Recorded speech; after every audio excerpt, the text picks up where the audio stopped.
Welcome to shops of blessing. దేవుని కృపలో భద్రపరచబడి నూతన దినములో ప్రవేశించాం. ఈనాటి దేవుని వాగ్దానం: భయపడకుము, నమ్మిక మాత్రముంచుము.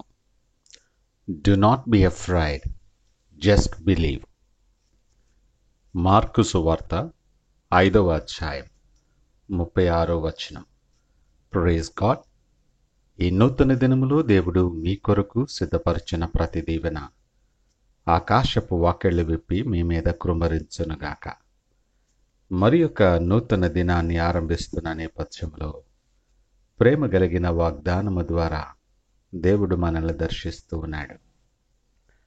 ప్రతిదినం ఈ భయం మనలను పలకరిస్తూనే ఉంటుంది. అనేక విషయాలలో, అనేక సందర్భాలలో, అనేక విధాలుగా ఈ భయం మనల్ని ప్రతి దినము కూడా, ప్రతి పనిలో కూడా మనలను పలకరిస్తూనే ఉంటుంది.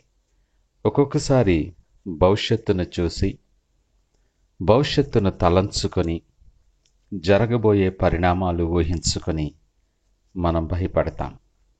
ఈ భయానికి ఎవరు అతీతులు కారు. కానీ ఈ భయమును ఆధారం చేసుకునే దేవుని మార్గము నుండి నిన్ను తప్పించటానికి, నీవు పొందవలసిన దీవెనలు నీ వరకు రాకుండా దేవునికి దూరస్థుడుగా ఉండటానికి సాతానుడు ఉపయోగించే బలమైన ఆయుధం ఈ భయం. లేఖనంలో 366 సార్లు భయపడకుడి అని వ్రాయబడింది. ఇది అద్భుతమైన వాగ్దానం. ప్రతి దినమునకు ఒక్కసారి దేవుడిచ్చే ప్రథమ ఆశీర్వాదం ప్రతిదినం భయపడకండి. నువ్వేసే ప్రతి అడుగు, నీ ప్రతి ఆలోచనలో ఏదో ఒక భయం ఉంటుంది. అయితే దేవుడు అంటున్నాడు కదా, నువ్వు భయపడద్దు. ప్రయాణం ఆరంభించినది మొదలు ప్రతి దినము కూడా, ప్రతి నూతనమైన అడుగు వేసినప్పుడు భయపడతాం.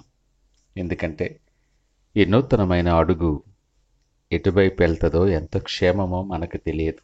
కానీ ఆయన వాగ్దానం అయితే మనకున్నది. నీ అడుగు ఆయన తడబడనివ్వడు, నీ పాదము తొట్రలేనివ్వడు. ఇక భయం ఎందుకు? నీవు ఒక్కడివే ఒంటరిగా నువ్వు నడవాలని ఆలోచన చేసినప్పుడు ఈ భయాలన్నీ నీ జీవితములో ఎక్కువవుతాయి. నీ చేతిని ఆయన చేతికి అప్పగించి ఆయన నీ వెంట రాగా నువ్వు ప్రయాణం కొనసాగిస్తున్నప్పుడు నువ్వు చింతించాల్సిన అవసరం లేదు. నీ భారము యెహోవా మీద మోపము, ఆయనను నమ్ముకొనుము, ఆయన నీ కార్యము నెరవేర్చునని లేఖనం అంటుంది.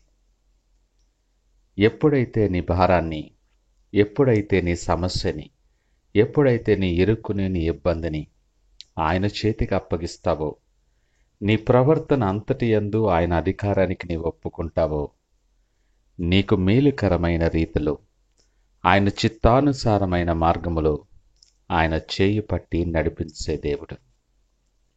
నీ పాదములకు రాయి తగలకుండా దూతలకు ఆజ్ఞాపించి కృపాక్షేమములు నీ వెంట ఉంచి నిన్ను దీవించి నడిపించేటటువంటి గొప్ప దేవుడు ఆయన. చాలాసార్లు మన పరిస్థితిని బట్టి, మన పదవిని బట్టి, మనకున్న అధికారము, హోదాను బట్టి, మన బ్యాక్గ్రౌండ్ను బట్టి మనం అతిశయిస్తూ నాకేం పర్వాలేదులే, అంత చక్కగా జరుగుతుందని ఆలోచన చేస్తూ ఉంటాం. కానీ అనేక విషయాలు నీ ఆలోచనలో నిన్ను కలవరపెడుతూనే ఉంటాయి. నీ చింత యావత్తు ఆయన మీద వేయటం నేర్చుకో. ఈ ఉదయకాలము దేవుడు నీతో మాట్లాడుతున్నాడు. భయపడొద్దు, నమ్మిక మాత్రముంచు. నిన్ను పిలిచినవాడు నమ్మదగినవాడు. ఆయనకు అసాధ్యమైనది ఏదీ లేదు. ప్రతి పరిస్థితికి చాలిన దేవుడు ఆయన. ఈ నూతన దినం, ఈ నూతన ప్రయాణములో నీ ఎదురుగా అనేక సమస్యలు ఉండొచ్చు.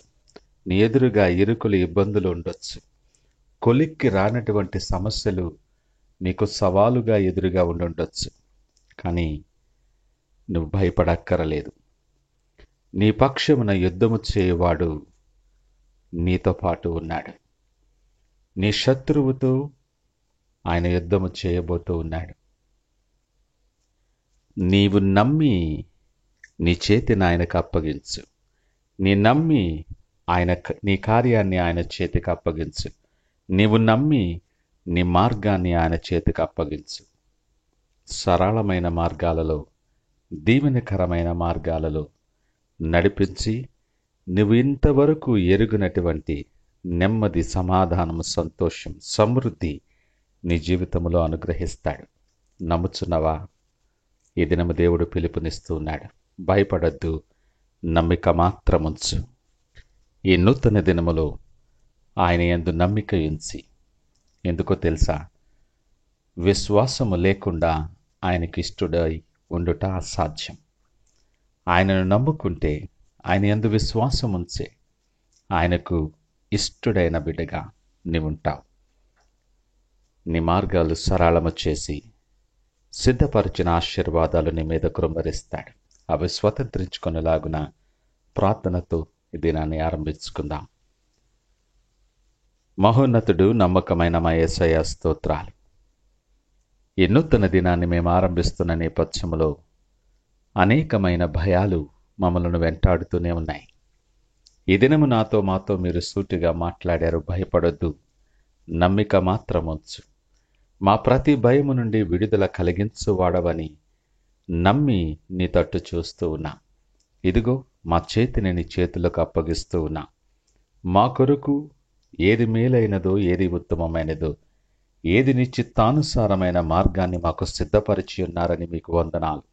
ఆ మార్గములో చేయి పట్టి మమ్మల్ని నడిపించి నీకు సాక్షార్థముగా వాడుకొని మీరే మహిమ, ఘనత, ప్రభావాలు పొందమని యేసు పరిశుద్ధ నామమున అడిగి వేడుకొనుచున్నాము తండ్రి. ఆమేన్. God bless you.